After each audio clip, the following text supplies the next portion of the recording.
There's something important about nighttime bathroom trips that most people never hear from their doctors. In fact, one of the most common pieces of advice, simply drinking more water, could actually be making the problem worse if you're doing it at the wrong time of day. The timing of your hydration may have a bigger impact on your sleep than almost any other daily habit. Welcome to Wellness Science Hub.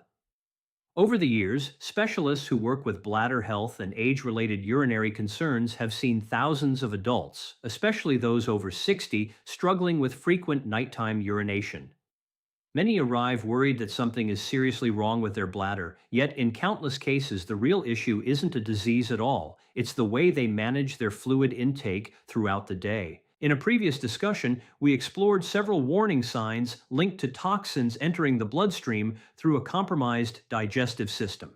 The response was incredible. Today, we're focusing on another topic that affects millions of people every night, one that influences sleep quality, heart health, kidney function, and overall well-being. Research published in 2019 by investigators at Nagasaki University in Japan revealed something remarkable. Older adults who made specific adjustments to the timing of their fluid intake experienced about a 40% reduction in nighttime bathroom visits. No medications, no surgeries, no expensive treatments, just smarter hydration habits. Before we continue, think about your own experience. How many times do you wake up each night to use the bathroom? Many adults, particularly those over 60, assume they are alone in this struggle. But the reality is that countless others face the same challenge every night. Today, we're covering 3 powerful hydration strategies that can dramatically reduce nighttime urination. We'll start with the basics and work our way toward the most surprising and effective habit of all. By the end, you'll understand something important about your body that many people never discover. And the final tip may completely challenge what you've believed about drinking water for years. Let's begin with number 3. Most people think of their kidneys as simple filters that work the same way around the clock. In reality, they operate according to a carefully coordinated daily rhythm. During the daytime, your kidneys are highly active. They rapidly filter blood and produce urine efficiently while you're awake and moving around. As evening approaches, however, your body begins preparing for sleep.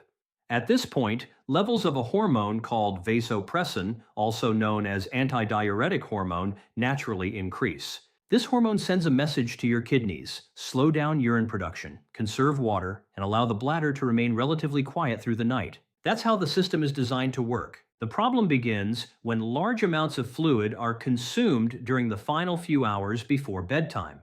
Excessive evening drinking can overwhelm this natural hormonal signal. Instead of slowing down, urine production continues at a higher rate, causing the bladder to fill while you're trying to sleep. As a result, your brain receives repeated signals that it's time to wake up and empty your bladder. A study published in the Journal of Urology in 2020 followed more than 400 adults with frequent nighttime urination. Researchers found that participants who stopped drinking fluids 2 to 3 hours before bed significantly reduced their nightly bathroom trips. Another study from the Netherlands reported similar findings, showing a major reduction in urine production during the night among adults over 60 who limited evening fluid intake. Real-life experiences often mirror these results. One retired teacher in her late 60s had been waking up 4 times every night. Her evening routine included herbal tea, juice, and several glasses of water before bed. After moving her final drink to about 2.5 to 3 hours before bedtime, she noticed dramatic improvement within a few weeks, eventually reducing her nighttime bathroom visits to just once. Age plays a major role in this process. As we get older, the body naturally produces less vasopressin during the night. Research has shown that adults over 65 may generate significantly lower levels of this hormone compared to younger adults. Because of this, even a few glasses of fluid in the evening can create problems that wouldn't have existed decades earlier. This doesn't mean something is wrong, it simply means the body changes with age. The good news is that understanding these changes allows you to work with your biology instead of against it. A simple strategy is to determine your usual bedtime and count backward about 2.5 hours.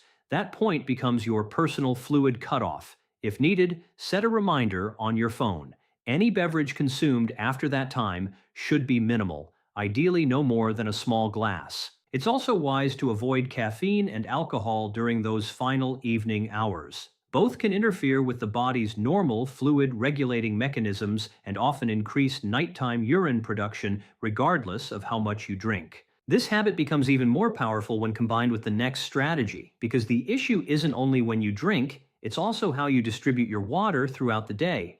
And this brings us to number two.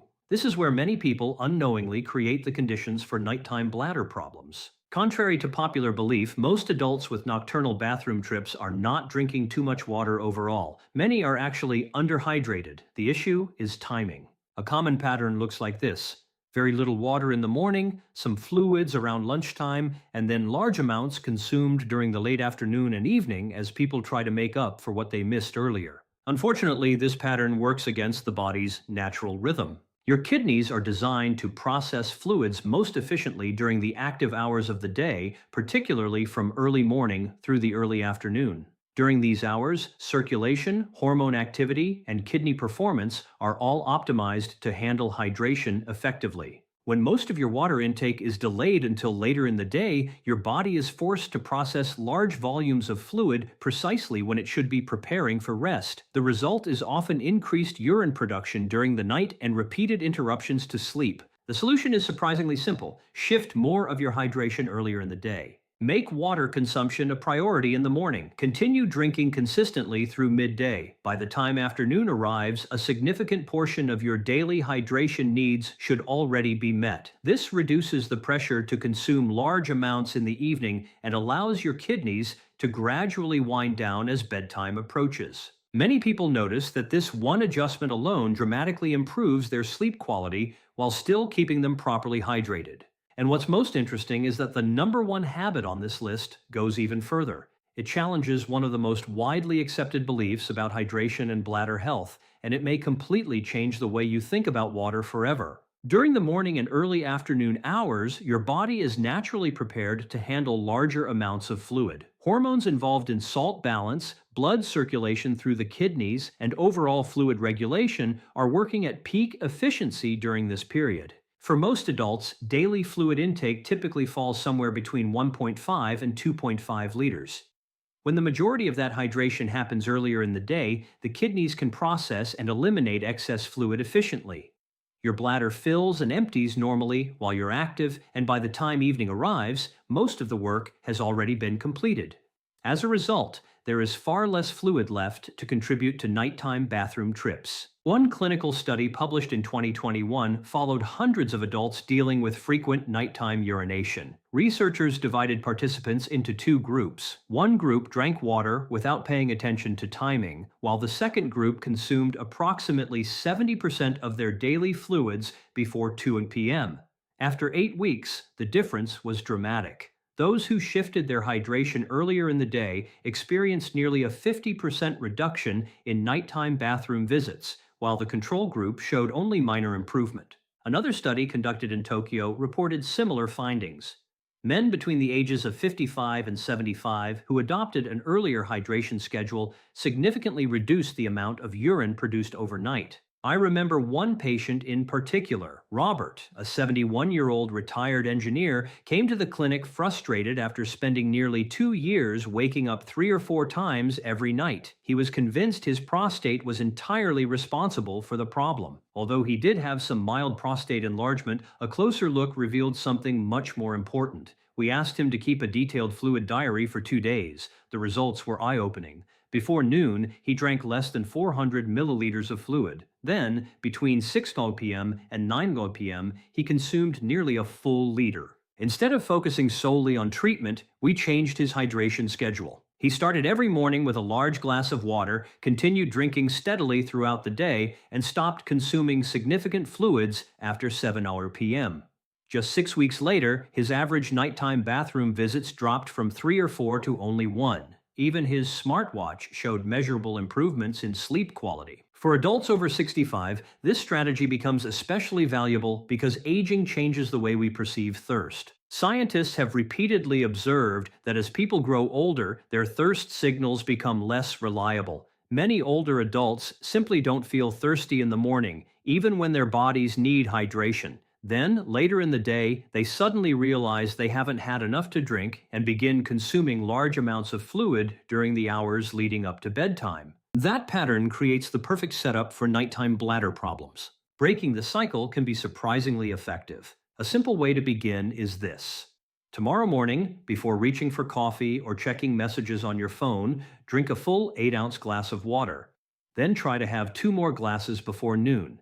If remembering is difficult, set a reminder around mid-morning. After lunch, continue drinking normally, but begin gradually slowing down as evening approaches. By late afternoon and early evening, focus on small sips rather than large glasses. This approach costs nothing, requires no prescription, and works exceptionally well when paired with the evening fluid cutoff we discussed earlier.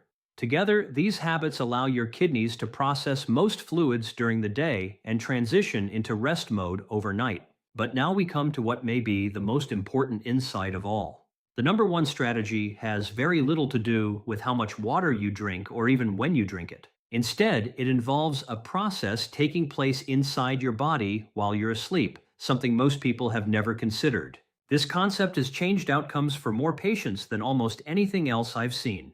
Here's the surprising truth. For many adults, especially those over 60, nighttime urination isn't actually a bladder problem. It's a fluid movement problem.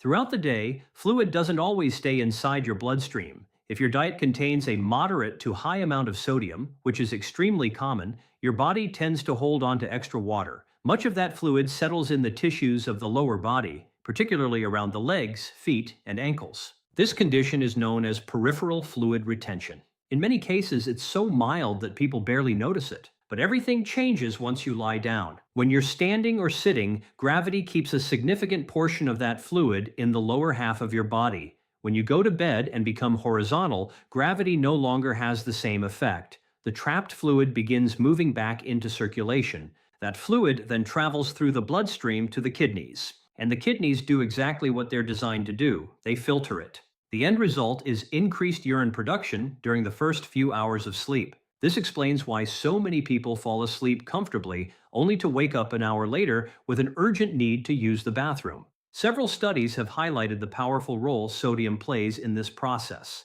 In one investigation, participants reduced their daily salt intake by a relatively modest amount. Even that small change led to a significant decrease in nighttime bathroom trips. Researchers later found that combining sodium reduction with simple afternoon leg elevation produced even greater improvements, cutting nighttime urine production by more than half in some individuals. This is where all three habits come together. When you drink most of your water before early afternoon, you reduce the amount of fluid entering your system later in the day. When you lower sodium intake, your body retains less fluid in the tissues of your legs and ankles. And when you stop drinking several hours before bedtime, you give your kidneys the opportunity to slow down naturally during the night. Together, these three strategies create a powerful effect. Your body processes fluids when it is designed to process them, stores less excess water throughout the day, and enters sleep with far less demand on the bladder. For many people, that combination can mean the difference between waking up multiple times every night and finally enjoying the uninterrupted sleep their body has been craving. What makes these three habits so powerful is that they don't work independently. Each one strengthens the others, creating results that are often far greater than any single change could produce on its own.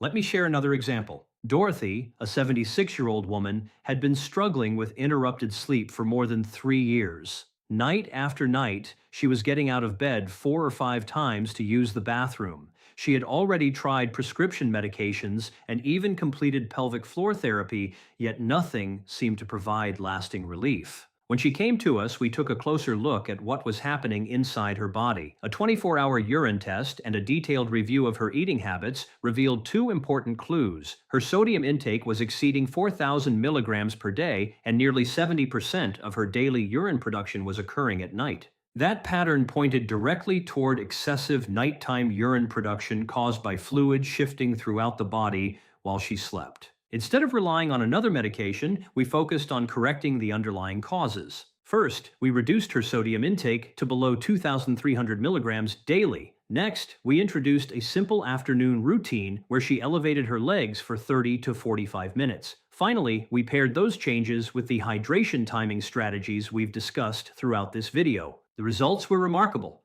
Within 2 months, Dorothy's nighttime bathroom visits dropped from 4 or 5 to just 1 or 2. Her overnight urine production decreased dramatically, and for the first time in years, she was sleeping through much of the night.